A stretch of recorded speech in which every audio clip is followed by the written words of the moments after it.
Good evening. Welcome to the latest edition of Talks at Columbia. My name is Dr. Jason Wingard, Dean of the School of Professional Studies at Columbia University. The School of Professional Studies is uniquely qualified to bridge together scholarship and practice. So we take the foundations of research, we meld it together with an experience base, and we give our students and we prepare them with the opportunity and the ability to have real impact in the market around the world. Today, we are going to talk about understanding the genome in the information age. And so we are going to do this through Talks at Columbia. We have many, many different channels to disseminate curriculum through the School of Professional Studies at Columbia University. Talks at Columbia is one of those channels. And so we're going to use this channel so that we can lean in on a lifetime of learning for life. Before we get started, I'd like to level the playing field for all of us here tonight in terms of giving some context and background around our topic. So the last sequence of the human genome was mapped when? Anybody know? 2003. 2003. And so what that means is that all of us here in the room tonight, we share 99.9% of the same DNA. So that means that we are much more alike than we are different. However, what we focus on as a society, particularly here in the United States, is that difference, that 0.1% infinitesimal difference that we all share is where we argue in court over whether we are, have lost relatives. We talk about whether we should convict. We talk about whether we should exonerate. We talk about membership in organizations such as tribal organizations. We also determine whether we should have an exercise in medical fate. And so DNA testing has become ubiquitous for all of us. We talk about it at the dinner table, and it's spawned billion-dollar businesses, multi-billion-dollar businesses. It's also spawned award-winning television shows, and even the President of the United States has begun talking about DNA testing and its implications. So a couple of questions for us to consider as we think about tonight's discussion with our esteemed panelists. What uncomfortable truths can genetic testing reveal about our family histories? So are you connected to slavery? Are you connected to genocide? Do you have any quote-unquote hidden relatives? Another question, swabbing the inside of your cheek and sending it off to be tested has become about as easy as buying a cup of coffee. But in the era of cloud computing and hacking and data sharing, the potential for a loss of privacy is really, really high right now. So the question we have to ask, in order for you to find out if you're 10% Nigerian or 20% Ukrainian, is it really worth it? Is it really worth the risk of your privacy? And the third question we can all ask ourselves tonight is, if you are, say, genetically predisposed to a certain condition, let's say breast cancer, what should you do? Should you do preemptive surgery? Should you wait and see, take a wait and see approach and see what happens? Should it influence or impact your decision about whether you should have children or not? So these are very difficult questions. I wanted to use that as a basis for us to begin to think about the topic. Fortunately, tonight, we have an esteemed group of panelists who are going to be able to give us some answers to these difficult questions. First, I would like to introduce Dr. Alondra Nelson. She's a scholar who focuses on the intersection of science, technology, and social inequality. She currently serves as the president of the Social Science Research Council and professor of sociology at Columbia University. She's formerly the dean of social science at Columbia University as well. Her research is supported by the Ford Foundation, the Mellon Foundation, and also the National Science Foundation. She's been a visiting scholar at many institutions, including the London School of Economics and Harvard University. And she is also the author of this award-winning book, The Social Life of DNA, Race, Reparations, and Reconciliation After the Genome. This book and this text, which was the Wall Street Journal's favorite book of 2016. We're going to use that as the basis and anchor for our discussion tonight. So welcome, Dr. Nelson. Thank you, Dean Wingard. Next, we have Matthew Herper. So Matthew has arguably been the leading and most prominent journalist covering science and medicine for the last 20 years. He currently serves as senior editor at Forbes magazine and Forbes.com. He's written thousands of articles on topics including the Human Genome Project and innovations in DNA technology. His recent interviewees have included Bill Gates and Michael J. Fox on similar topics. And best of all, even though he's a undergraduate from MIT, he is a master's graduate from our esteemed Columbia University School of Journalism. So thank you, Matt, for being here as well.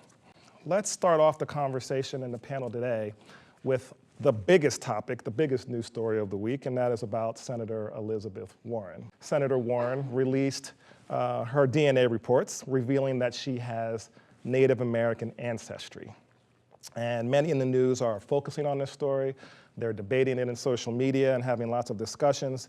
You actually wrote an op-ed about this topic and about her revelation, which was published in the New York Times. Can you tell us quickly why you titled it Elizabeth Warren and the Folly of Genetic Ancestry Tests? Can you talk about what the op-ed is about and why you titled it specifically that? Yeah, so I'm sitting next to an editor, so he knows I didn't title it. Writers never get to write their title. It's a good headline. It's a good headline. Right, so but people thought strategically about what to call it. So I didn't choose that title, and I'm not sure, I may or may not have. But, I think what's really interesting about this case is that for sociologists, the question of identity is about who we think we are and who others think we are. And so this controversy sits right at the middle of that, right? So you have someone who has claimed through family history to have Native American ancestry, who then is challenged to use genetic testing to demonstrate that this is true, uses genetic testing that shows, in the sort of realm of possibility, some strong indications that there might be some, fairly distant Native American ancestry.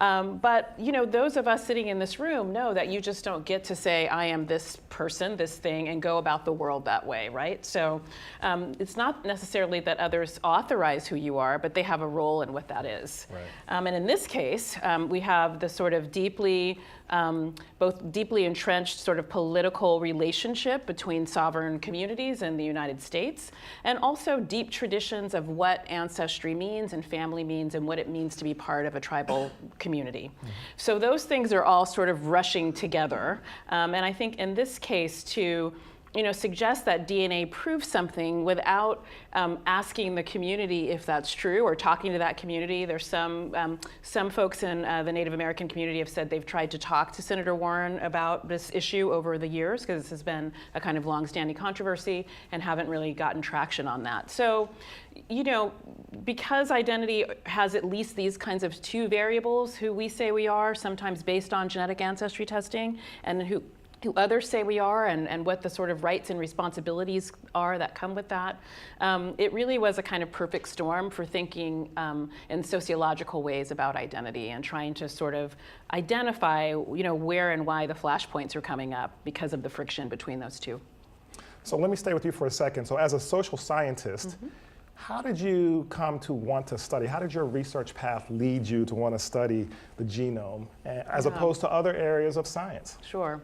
So, I was finishing my first book-length project, and part of that project was about genetic disease. So part of that project was about sickle cell anemia, a disease that disproportionately affects people of African descent. And I was looking in the late 60s and early 70s at how African American communities were responding to, growing knowledge about that disease, and also a change in medical technology that meant that people without sort of deep scientific skills could actually do basic screening for genetic disease, for a simple genetic disease like sickle cell anemia.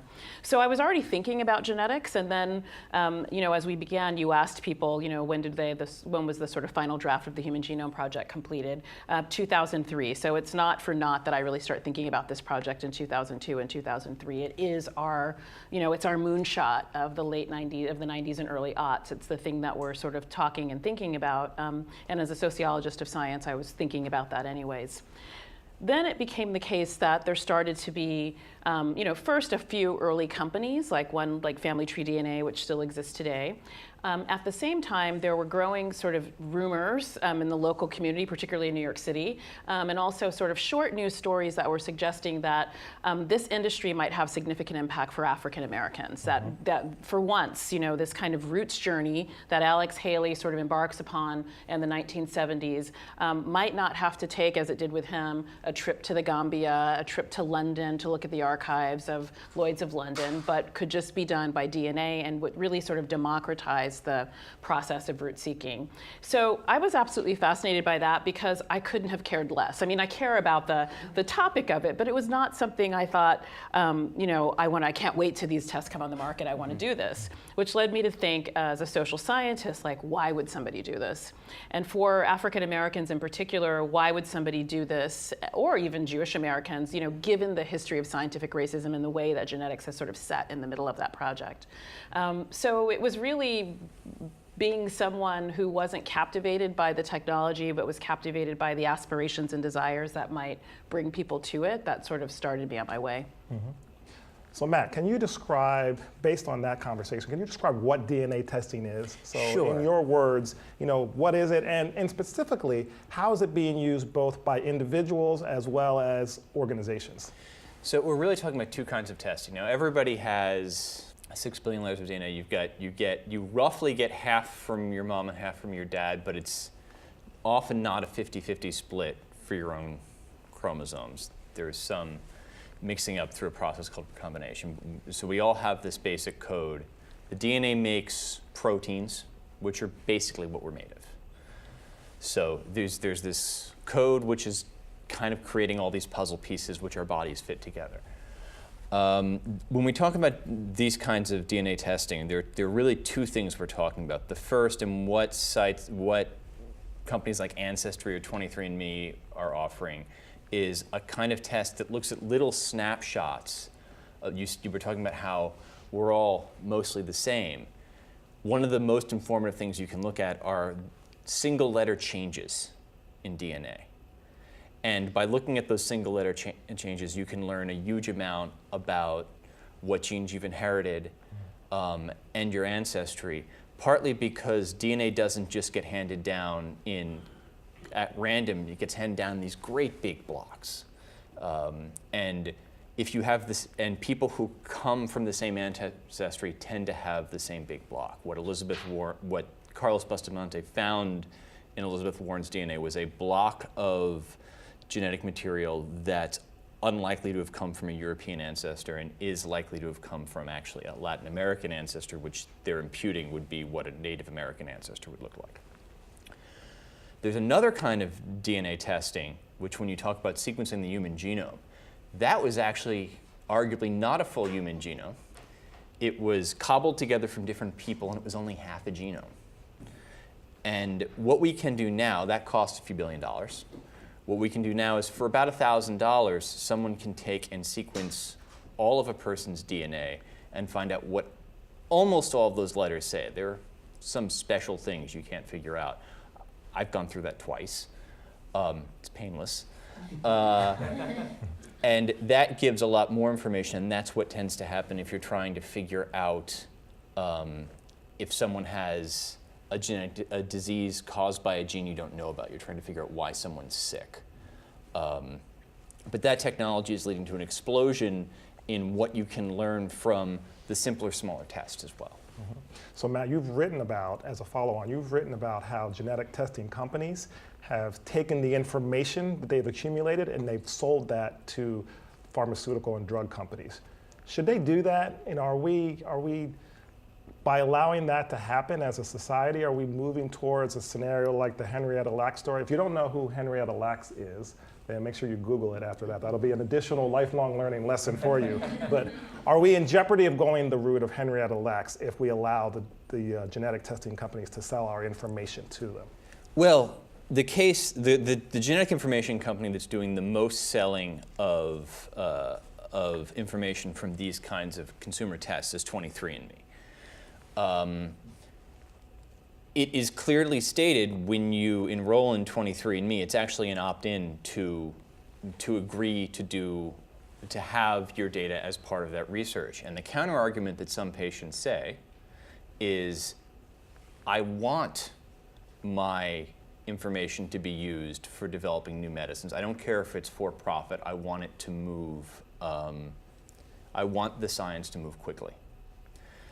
There is a risk in doing that if you're concerned about privacy or concerned about how those data are going to be used. should they be doing it? I tend to think that the benefits of figuring out ways to get, in order to learn one piece of that first human genome was worth very little. It cost $3 billion, but we learned very little from it.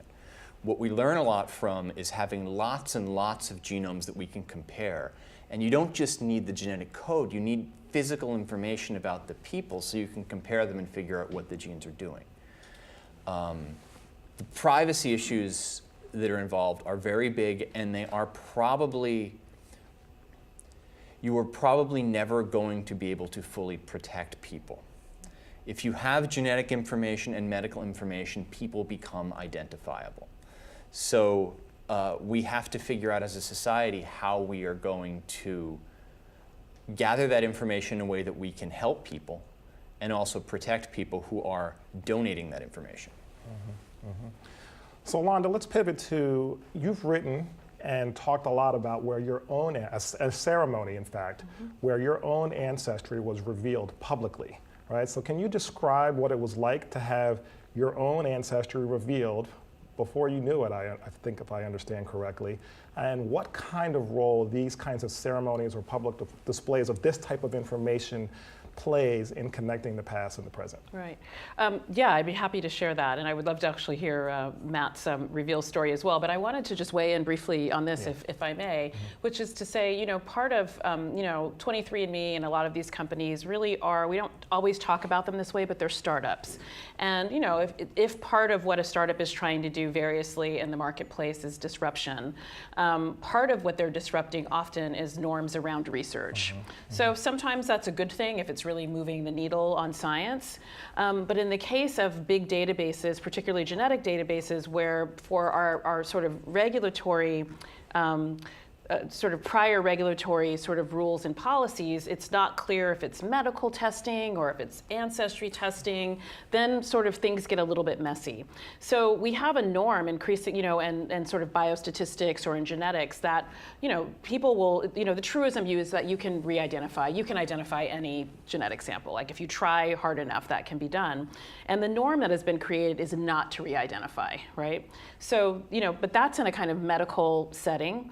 And so that still couldn't prevent, that won't prevent sort of privacy lapses from happening. It won't prevent what might be a 21st century, kind of Henrietta Lacks outcome, although where, that's an individual, it's a very different kind of context. But at least there is an attempt by a group of people who are, professions who share, at least there's an agreement in a profession of norms that you shouldn't re-identify.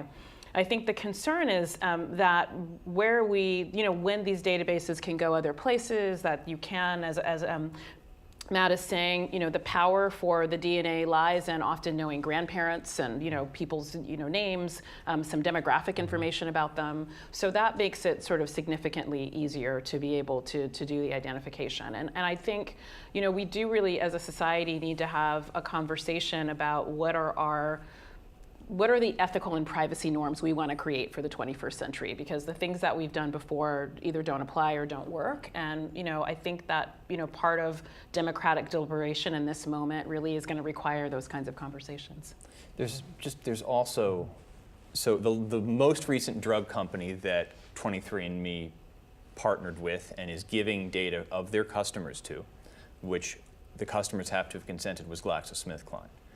One of the reasons GlaxoSmithKline is most interested is because there are Parkinson's patients with a specific mutation that should mean that a particular drug works for them. One of the things they're excited about is that 23andMe has a database of those people.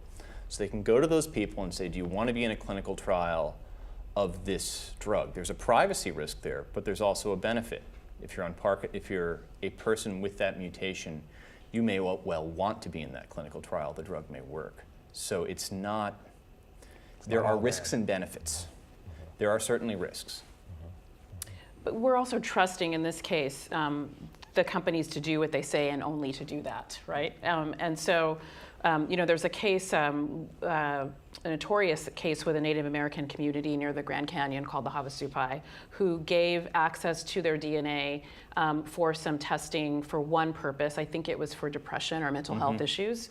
And scientists use the same DNA data to do some research on alcoholism or propensity to alcoholism. So that was not what the tribal community agreed to.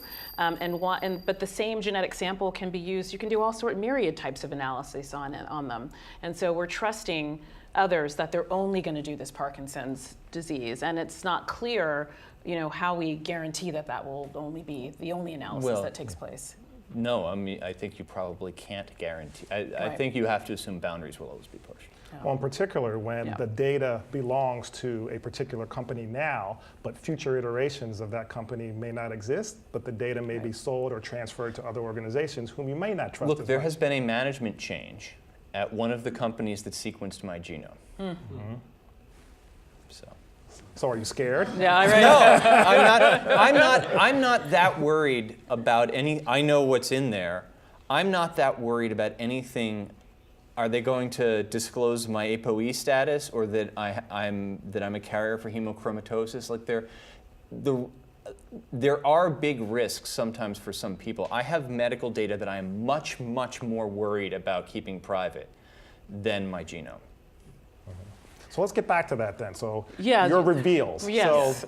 You took the test and what happened? So I start doing this research when the market is just starting in the United States, and part of what I'm tracking, although I don't realize I'm tracking it, is how the reveal becomes part of the marketing. So a lot of the early marketing, and so I start doing the research about 5 years before 23andMe starts. So certainly by the time 23andMe comes, you have Vanity Fair, probably, Matt as well, writing about these glossy spit parties where you have celebrities and all sorts of things. So that becomes very much part of it. In the earlier days of the direct-to-consumer genetic ancestry company, you had local newscasters, actors, actresses. They were really, this was a startup. So I don't want people so it was not a foregone conclusion that this was going to be $1 billion market, right? Like it might have been too crazy. It could have been too early. The risks could have been too high. So I ended up tracing the way that the reveal to often prominent people became part of how they got traction for this industry.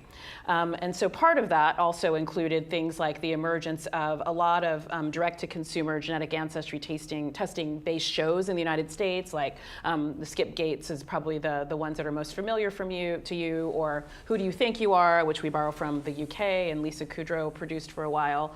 So it became very interesting to me that the reveal was actually part of, and we can even think about the Elizabeth Warren disclosure as a kind of reveal that is part of the sort of ritual of using direct-to-consumer genetics.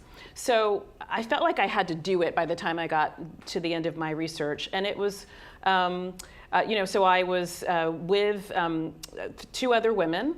We were at an event for an organization called the Leon Sullivan Foundation that was doing an event called the Africa Global Policy Forum.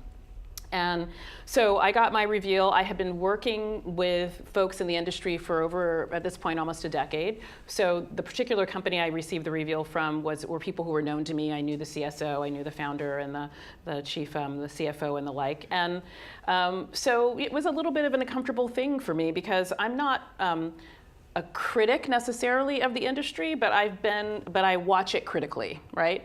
And so I was excited about my test results, which were a mitochondrial DNA result, which was the sort of matrilineage.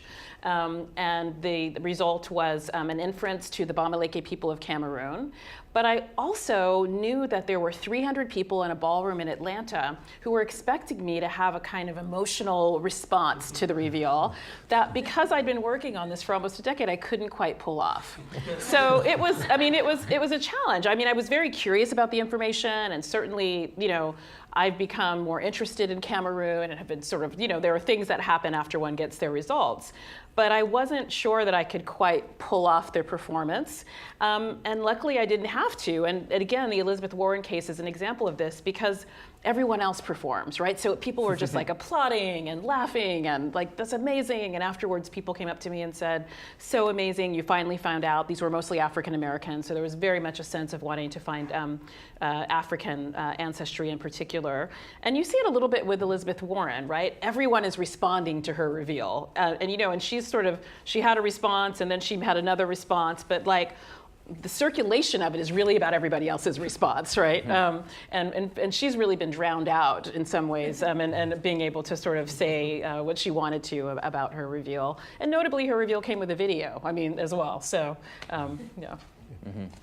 Very interesting. How about you, Matt? Can you top that? I can't. Not only can I not top that, I was never that interested. I think wrongly I was never that interested in the ancestry space. I've always been interested in DNA as a medical technology, in understanding DNA as a medical technology. And so when I interacted with my 23andMe test and with having my genome sequenced, that was mainly how I interact with it. Look, I have Irish descent, I have German descent, I have English descent. I knew that because it wasn't something that was taken from me, which is, I think, one of the reasons this means so much to African American people. It's something, I had all those family stories, and the test lined up with my family stories, and I went and looked, oh, well, what about the hemochromatosis gene? And what is a really interesting moment from the second time I had my genome done, which was from Craig Venter, who was involved in the first human genome race. He was the private company trying to do it, racing the government. And he had this new company that basically did an executive physical that included a genome. He had this cool technology that was supposed to predict what your face would look like.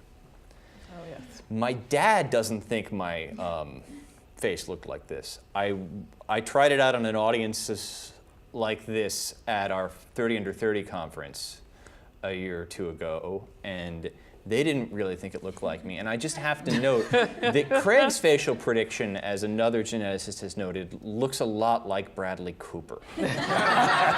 So, the reality about a lot of this is that there are things your DNA can tell you. But a lot of what we're looking to our DNA to tell us is stuff we can learn better from looking at ourselves. It's not, it's an answer to certain questions. It can maybe tell you your ancestry. It can't tell you who you are, right? It is certainly medically, if you want to find out if you have a medical problem, the first thing to do is usually to go to a doctor and tell them what hurts. It's not to go looking in your DNA for something that might be wrong. So let's expand on that point you just made, and you spoke about it earlier. Genetic testing can't prevent the existence of illness, right? But what it can do is identify people who are predisposed to certain risk factors, right? So in your opinion, does that ability of the test empower consumers, or is it unnecessarily worrying consumers at the same time? There's been research showing that people are much better at dealing with these worries than you'd think they would be, than I thought they would be when these tests started happening. A lot of it coming out of Dr. Green up at Harvard, who was involved in the first time I sequenced my genome. There are things you can learn that could save your life. So as with any diagnostic test, I think that one has to weigh the risks and the benefits of finding out. One of the famous examples is PSA. There's a good argument that testing everybody's PSA means too many prostate surgeries and men are more harmed than they're benefited.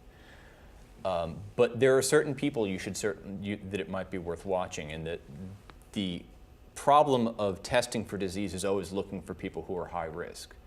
For instance, for people who might have the BRCA genes that can cause breast cancer and ovarian cancer. Knowing that means that means that you can surveil people to look for cancer. It means you can make the more radical decision to have a mastectomy or a neurectomy.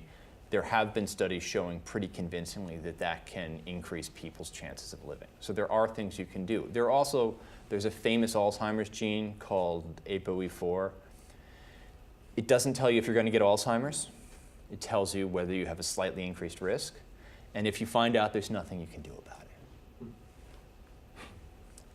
Does it help? I mean, but people who find out their status kind of shrug, because that's all that you can do. It doesn't change your life to have this piece of information. I think we often empower the information more than it deserves. If I could add, I mean, one of the things that was so interesting about the early days of genetic testing for health predisposition was that people were really scared. I mean, social scientists in particular, like everyone was really like, you're going to tell them, that they have predisposition for, this marker, this disease, and people are really going to freak out. And so much of, I think, the work that Matt was doing, really writing in the early days of the industry, and I think social scientists were trying to figure out, when you're dealing with emergent technologies, is necessarily speculative, and you don't know, right? And so it was really not until you actually start being able to talk to people and have the market sort of roll out that you're able to sort of tell what's going on. But that's a challenge, right? It's a regulatory challenge. It's a challenge for bioethics. I mean, how do we, sort of keep up with new technologies when we're sort of dealing with speculation that in this case can be wrong? And most people do really shrug. The test results would actually change. Like, it was like, you have a high risk of cardiovascular disease. No, you have a low risk of cardiovascular disease. You go on the two different platforms, they tell you opposite things. Like, it wasn't like there was one answer and people had to deal with it. It was fair enough. Yeah. There's been some, What are some of the social impact and implications of learning about this information? Should there be counseling given to people who, or at least offered to people who do this type of testing? Because you could imagine that in some cases they'll shrug, and in other cases they will do something about it, elect to have surgery or undergo some treatment. But in other cases they may be just misunderstanding what this implication is for their lives, and they don't know where to turn. Certainly in the early days of the market, even companies that were doing testing that was health related didn't have to have what you would have had in a clinical and medical setting, which are genetic counselors, right? And then this is part of how the sort of disruption works. It wasn't clear, if was 23andMe a health company? Were they doing health research? Was it an Ancestry company? And so we weren't able to sort of categorize it, and so it wasn't clear what regulations or what sort of policies or norms should be the ones that we abide by. So I think in the end, because they're forced, if 23andMe is, you probably know better than me, is forced by the FDA to at least make some sort of counseling available to people. But I think there's all sorts of reasons why. I mean, so there's the sort of, what does this healthcare predisposition that I've received mean? But I think there's just also like literacy issues that I think that companies really have to, I think, be on the hook for. I mean, we don't, many of us in this room are highly educated, more educated than your average bear or your average lion, since we're talking about Colombia. But still don't understand. The science is very complicated, and what it can tell you, takes some nuance to understand. And so, should there be genetic counseling for all of this? I don't know, but I think as a society we need to be better committed to conveying information about the risks and benefits, about margins of error, about probability, statistics, and the like. So Matt, have you written about this concept? Yes. There's a potential for mass hysteria. So initially there was a competitor to 23andMe that tried to do everything with genetic counseling. They went out of business. So the market, it was too expensive, and it wasn't as popular. And they didn't have as much, they hadn't raised as much money. But there are startups that do things like carrier testing that have genetic counselors available. The FDA did decide that what 23andMe was initially doing was a misbranded diagnostic test, and they forced them to withdraw all health information from the test, and they had to go back and get approval, which did focus a lot on whether people can understand what 23andMe is telling them. I think there's room for debate about how well the FDA did judging that, and also whether it's now getting easier again to add more claims. But what 23andMe is now is restricted compared to what it used to be. It used to be, if you went on 23andMe, it would tell you what all the research going on about any genetic variant you had was, and it would the results would change as new studies came out, and they would point you to new studies, and they had people adding these annotations. Now it's a much more controlled interface that gives you a lot less information because the information is supposed to be accurate, and they can tell you about a few health traits. So that has changed. I do think for a lot of instances, I certainly don't think people should be getting their DNA sequenced or getting medically actionable tests without some kind of proper counseling, whether it's a genetic counselor or a doctor. Okay. So Anna, let's get back to your book, The Social Life of DNA. And in that book, in your book, you talk about how genetic testing can foster reconciliation. And that can mean many things, but what do you mean by, what do you write about reconciliation in the book? So I started, I begin with this question, why would people do this? And the easy answer, it's an answer we see on television, is people want to know what their identity is. Who am I? Tell me who I am. But because I spent time with people after they got the results, so I spent time with them 2 years and 5 years, it became interesting to me to see what they were doing with it and what they thought it meant and why they would keep going, why they would go from company to company using other tests and the like. And some of the conversations I had with people asking them what they thought the test results meant or could do after they had them, people would often talk about sort of a sense of healing. And sometimes it was a sort of healing for their family, about a nuclear family, these, were there folks who you didn't know about or wanted to know about. For African Americans, it was often also a sense of sort of national healing. So, to be part of the sort of American mythology about what it is to be an American, has been this sort of hyphenated identity, Irish American, Scottish American, and the like. For African Americans, because of the history of the slave trade, the closest you could get is African American, which is a continent with 54 countries, hundreds of language groups. We use it in the United States as part of our mythology about the melting pot, as if the same way you use something like Italian American, but it's completely, the scales are completely different. And so, so there was part of that kind of national healing around narratives, and then there was the kind of healing around the history of slavery, about what it meant to be the descendants of people who helped to build this country, but who were owned by others and who were brought here against their will, and to sort of reconcile all of that. So that was in the first instance. And then as I was thinking, more broadly looking at the beginning in the 1990s really, of using genetics for other things than medical things. Like I think, in 1975, one could not have really imagined that we would be using genetics to do all sorts of other things besides healthcare. So I went back in time and was looking at some of the earlier moments in other nation states. So I write about the grandmothers of the May Plaza in Argentina, which after the Dirty War work with Mary Claire King, who's a marvelous geneticist at the University of Washington who helps to find the first BRCA breast cancer marker. And she's like a young professor. She had taught English in Latin America, so she was bilingual.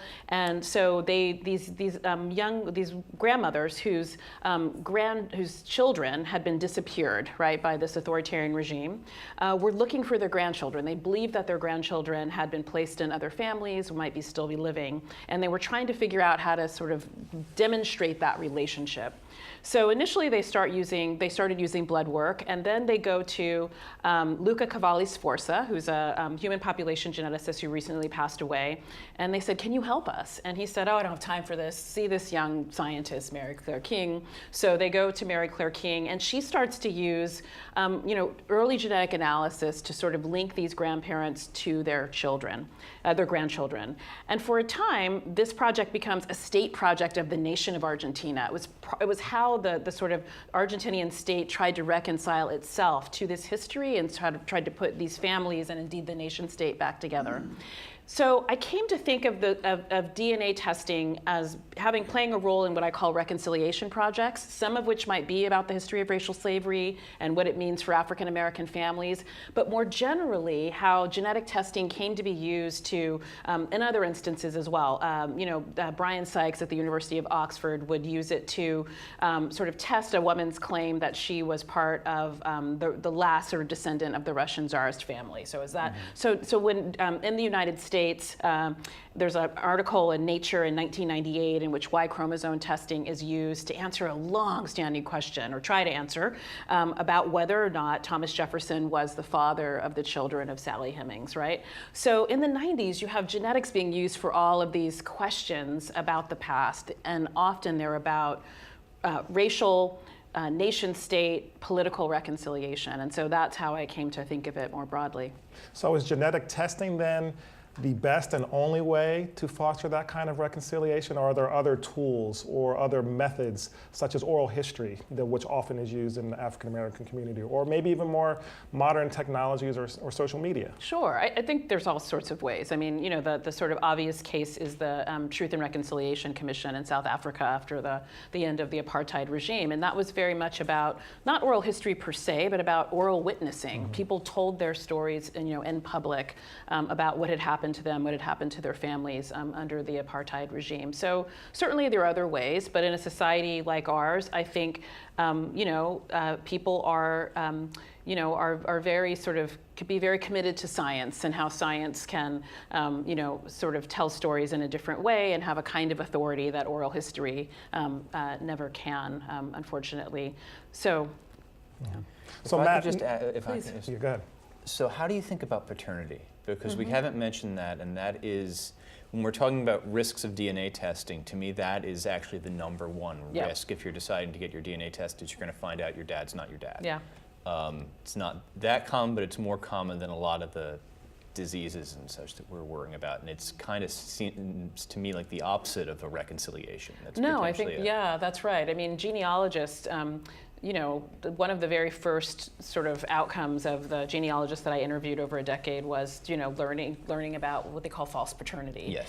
And so, it's a significant risk. But I think on the other hand, it can, many of the genealogists I spoke to say that, suggest that it leads to a different kind of reconciliation, right? Mm-hmm. So the thing that's so interesting about these tests is that we want to make them, sort of fit family stories. So often the false paternity was initially shocking, but then would come with things like, well, I always felt different from the rest of my family, or I was always the one who liked this sport and others didn't like this sport. I mean, for me, what's the most fascinating thing about genetic ancestry testing is not the technology, but the way it gets woven and rewoven into stories and narratives about belonging and family and kinship. And I think I found that even the false paternity was often sort of like, in the bottom of my heart, I really knew this to be true, although I didn't want it to be true, is often the outcome, or how it gets, reconciled over time. Yeah.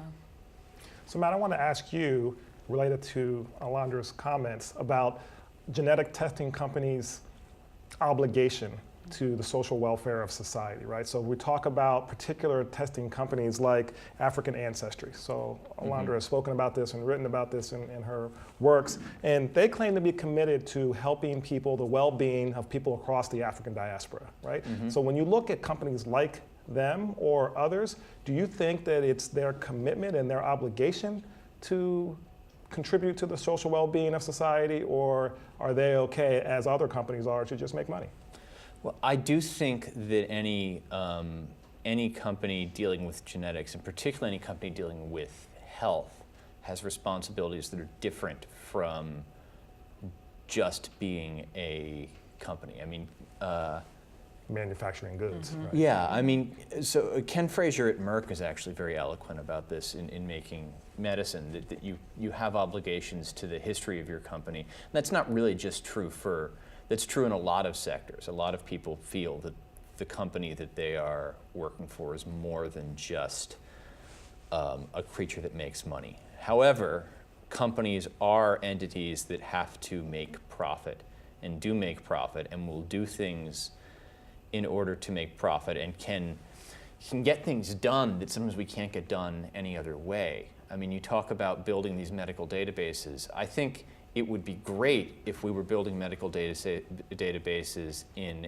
a government-based way that was protecting everyone's rights and the data was accessible in a way that we all agreed was possible. The reality is that a lot of the databases that are being built in industry are growing faster because there are people who have drugs to manufacture and develop and are facing 95% failure rates for their products and want to figure out what's going to work and what's not. Or hospital systems that see this data as valuable. And the fact that it has value means that people are going to try to make money out of it, and we do have to figure out as a society what guardrails we're going to set up to make sure that that profit motive is creating good things and not bad.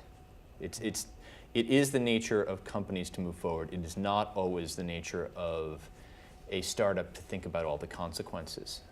As 23andMe, where I think they had good intentions and they ran smack into the FDA and they had to completely readjust, and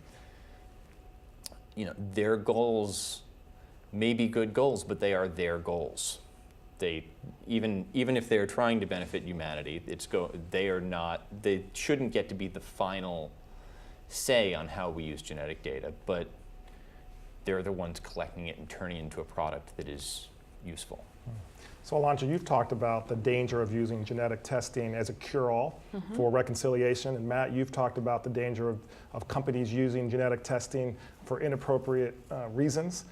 What are some of the steps that we can put in place, or companies can put in place, or society or the government to try to prevent both of these cases? Is more education necessary? Is some form of regulation necessary? Right now, it's still sort of a startup culture, and we haven't done much of those two things, but can we do more as a society, or should we be doing more? So, I'll ask both of you. Yeah, so I would want just the public to really understand how these companies make money. So partly by reading, some of Matt's great reporting, but also just to get it. So, I think that there's a growing understanding amongst consumers that data is currency and that their data is currency, And I think people are just coming to a kind of awakening about that.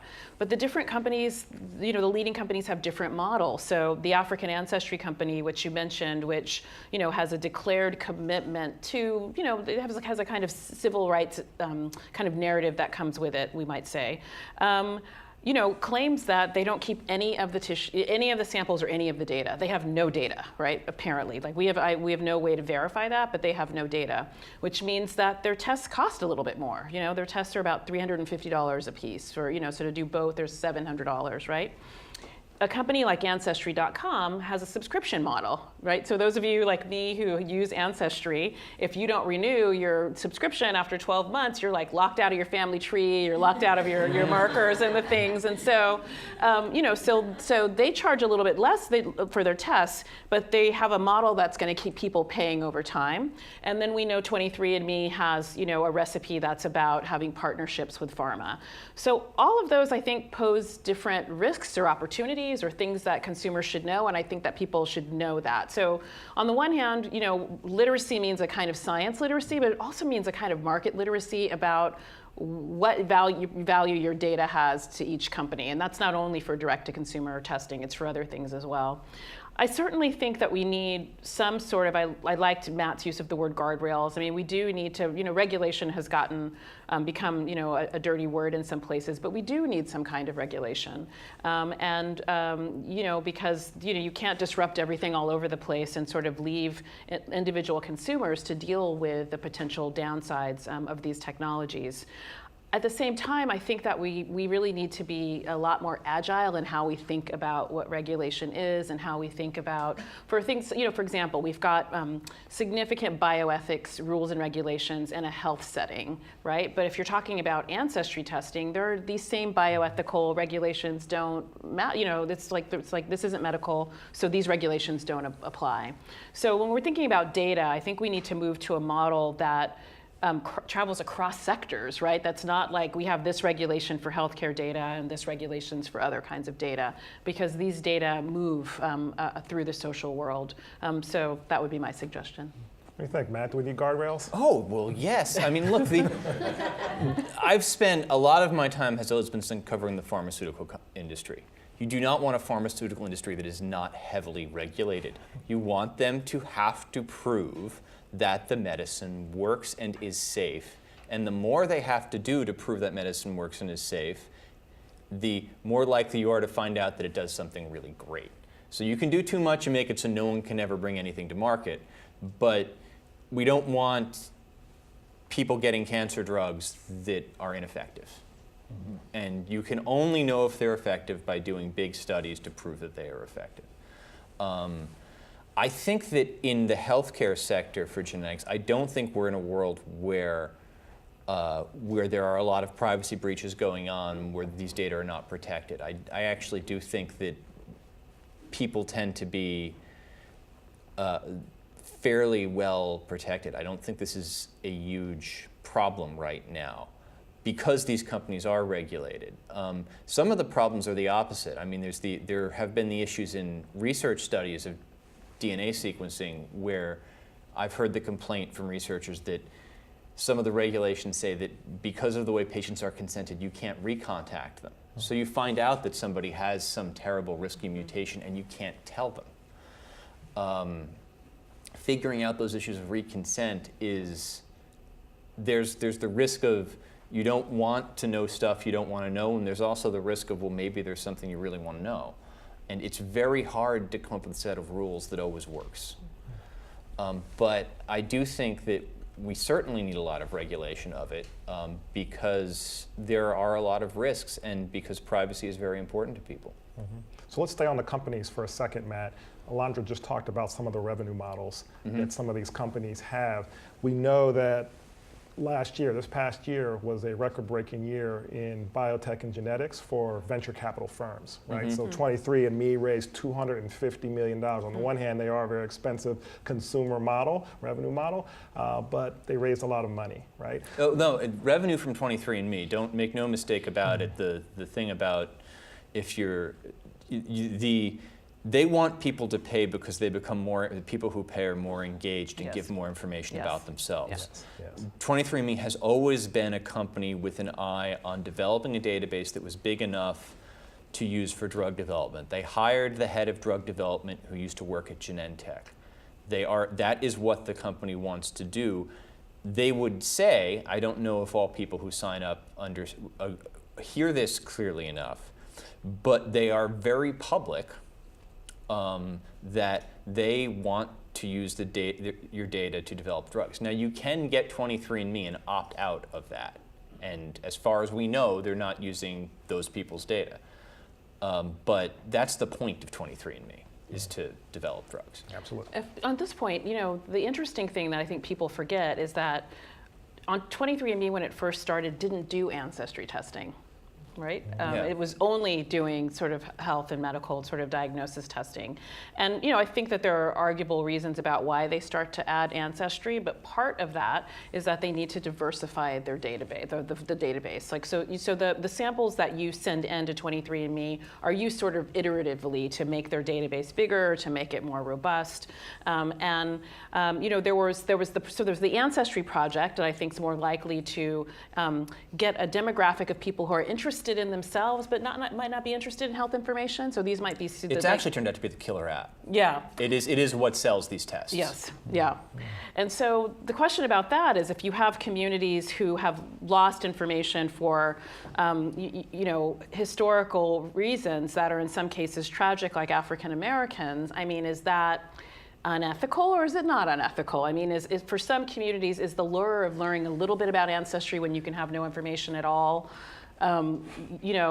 coercive at all? I think that's I don't have an answer for that question, but I think it's worth, sort of thinking about as we think of these various revenue models. So just for revenue models, because I think this is where you were going, you want to say, how do these companies, so we haven't talked about the biggest company in this space.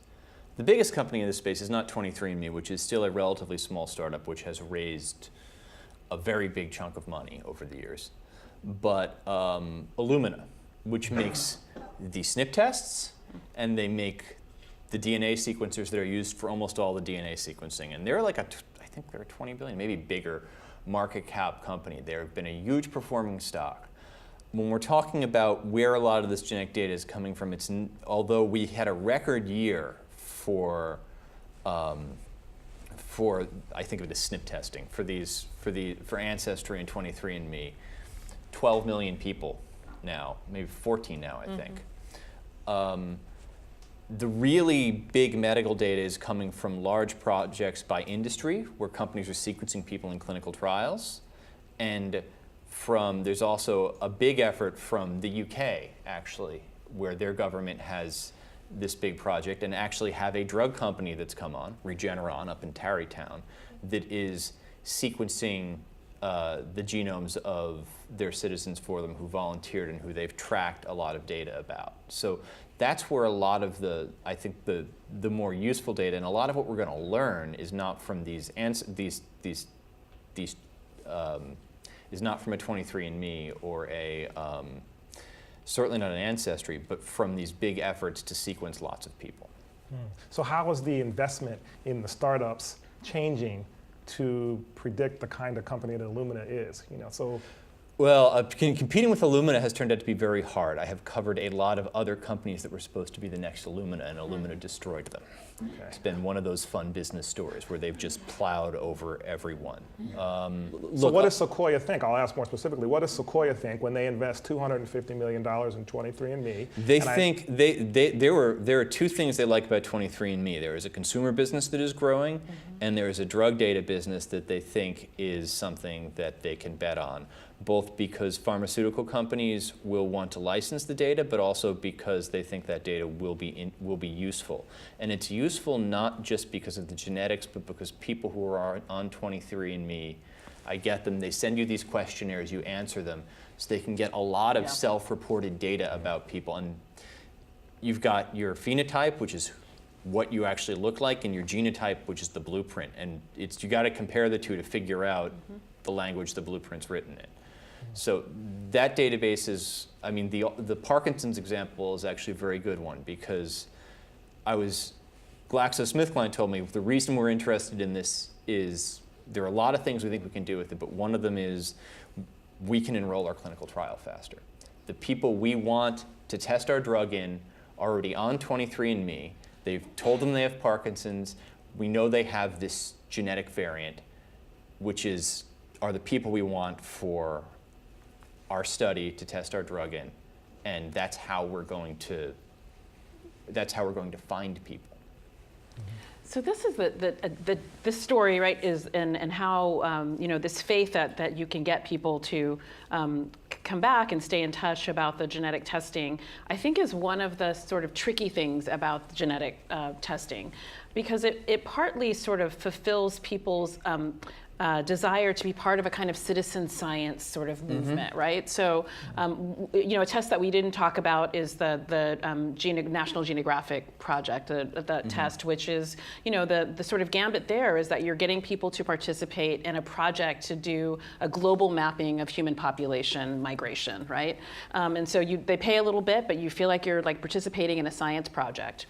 We know, it's also the case that there are these tremendous family history databases. So people take their raw data from 23andMe, from Ancestry.com, upload them into these, these big databases in which they can help each other learn other information. They can find out if they're DNA cousins at a different level. They can have some of all of those articles and things that Matt was talking about that used to be part of the older 23andMe, platform that don't exist. What are the new scientific papers about APOE4 and these sorts of things? But it leaves people vulnerable, right? So we've had some cases in the last several months in which people who have used family history databases who are like operating in that citizen science ethos have found those databases used by the criminal justice system, right? And not to identify you, to identify someone who's related to you. Right, right. And so I think all of us as a society say, oh my God, thank God they got that serial murderer or rapist off the street. And yes, right? But it's also the case that we don't know how many hundreds, thousands of DNA profiles or data were trawled through by the criminal justice system trying to find this person, right? There's a lot of, so the feel-good story is that, we caught a bad person. But the privacy violations that are taking place without the guardrails in the course of doing that forensic, that criminal justice work, I think should be concerning. And part of what the market created was this sense that, it's better if we're all sharing our data, if we're connecting, if Ancestry or 23andMe pings you and says, you're related, put your databases together, or sort of communicate. The downside of that is the potential to create I think, a kind of halo effect over the industry where people don't take as seriously as they should, sharing this kind of data, sharing Fitbit data, other forms of data in a sort of larger way. I'm surprised there hasn't been a celebrity whose DNA has been sequenced against their will at this point. I kind of expect it to happen already. We have all left DNA up, probably on this stage. Dandruff, hair follicles. This cup I'm drinking from, this is probably the best example. And an executive said that to me once when I was asking about DNA privacy. He said, "Well, I could just take that cup and sequence you now." Thank you. So protecting genetic privacy is very difficult because as we get better and better at doing this, it's going to be hard. I worry the people who've done this genealogy work so far, a lot of them have been very good. And the worry, as with DNA tests at crime scenes, the technology can be very good, but you also have to worry about the user and how we make sure that the people who are doing this work are getting the right answers and that we're not putting too much trust in something that's always going to be a system that has human beings that can fail. I think we haven't grappled with that. So as we start to wind down, I want to ask this question of both of you. So as Alondra is the leading social scientist in this space, Matt, I'd like you to think about and ask what question would you like her, what research question would you like her to focus on and consider next in her area of work? What do you want to know more about from a social perspective related to genetics? And then Alondra, I would ask you the same thing as the leading journalist in this space. What do you want him to investigate and to uncover and to inform the world about in this area that would better inform your research? I'd love the lens you've had to be I'd love to know what you think of how people will start to think about selection, embryo selection, but also the potential that in a relatively short amount of time people will be able to make changes to the DNA of their children, that is looking at least technically feasible right now. How do we start to grapple with that, and what will people do? I know what people in my kind of Genocenti group think will happen, but we were all wrong about Ancestry. Nobody I was talking to it was about 23andMe and Navigenics when those companies first came out. No one was saying everyone's going to want these tests to find out where they come from. So I wonder what we're missing about what happens when genetics gets a little more malleable. It won't be super malleable for a very long time. People won't be picking eye color or height, certainly, but we are going to be able to do things we can't do now. I mean, this is the first year that gene therapy is a real thing. It was science fiction for my whole career. So. Yeah. Gosh, well, first, I love the word genocenti. I hadn't heard that before. I was like, it's I made fantastic. It up. That's what journalists do, right? How can I be part of that? Yeah. So thanks. I mean, I take that charge very seriously, and it's something certainly that I'm thinking about, particularly, the implications for communities that are not selected, right? Or for as we sort of move towards thinking about, what can be perfected, those traits that seem, that people don't want to perfect, right? And I worry about certainly a kind of new day for eugenics, and I do think these are the questions that we need to think about. For your part, so I meant to say at the beginning, when I first started working on this, very few people took genetic ancestry testing seriously. Very few people were writing about direct-to-consumer genetic testing companies, except for Matt. So if you wanted to know anything about market share, how many companies there were, best guesses at, revenue models or, what the companies were bringing in or hoping to bring in. It was really Matt that was writing about this. And so I guess I would love to think about, him to think about his expertise on markets and how markets work in this new space, so these are not IBM, manufacturing markets. So there's a particular kind of logic or illogic to him that I think that Matt's particularly expert at, and how we could think about what guardrails could work with these market models, right? Are there things that are sort of true about startups or, pharma startups or genetic startups that across the board that offer some avenues for beginning to build out either through market pressure, other kinds of pressure, the kinds of norms and partnerships that we need to create the kinds of regulation that we do to protect society. So let me close out for both of you with one final request. We have Columbia alumni, we have faculty, we have corporate partners, and then we have some graduate students here with us today. As we've talked about genetic testing and understanding the genome in the information age as our topic today, there are students here who are going to be considering a wide range of careers in both research and in industry. What advice would you give to them about how they can, now that their interest has been piqued, how they can take what they are learning at Columbia, apply it to this industry and to these sectors and these companies that we've been discussing? What advice would you give to them about how they can parlay an advanced career in this space? I would say there's more careers in this space that one would think, right? So, genetic counseling, which is a relatively new field, is growing, it's booming. There are new departments opening. I think things like, statistics and, kind of old-fashioned computer coding, are having a kind of new day. So these kinds of data industries.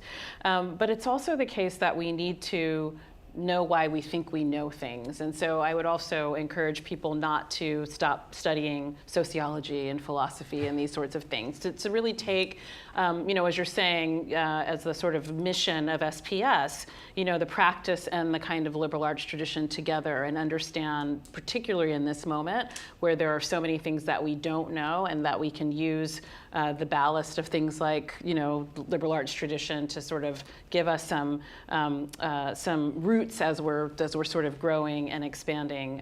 That would be my advice.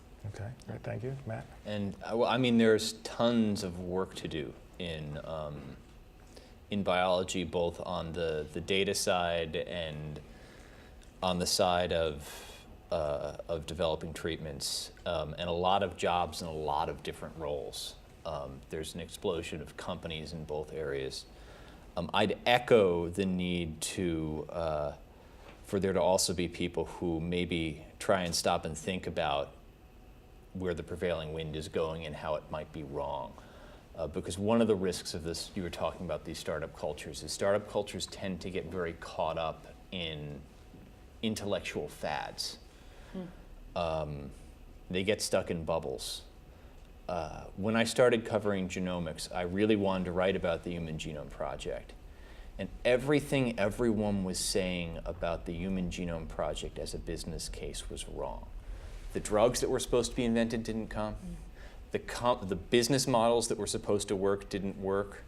You had Celera Genomics was the most famous example, but you had a lot of companies that raised tons of money, and the value they delivered was that in some cases they managed to buy things with that money that turned out to be valuable. What they said they were doing with it was totally, the genetic data they were giving, we got a few drugs, very few. It wound up being important much, much later because the technologies that were developed led to other technologies that made it cost $1,000, not $3 billion to sequence a genome. And so whatever role you're going into, I would be skeptical that of anything everybody knows, and aware that we all look a lot less smart in hindsight.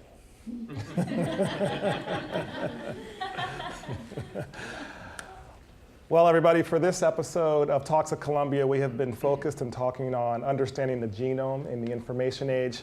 Please join me in thanking our distinguished panelists, Dr. Alondra Nelson and Matt Herper.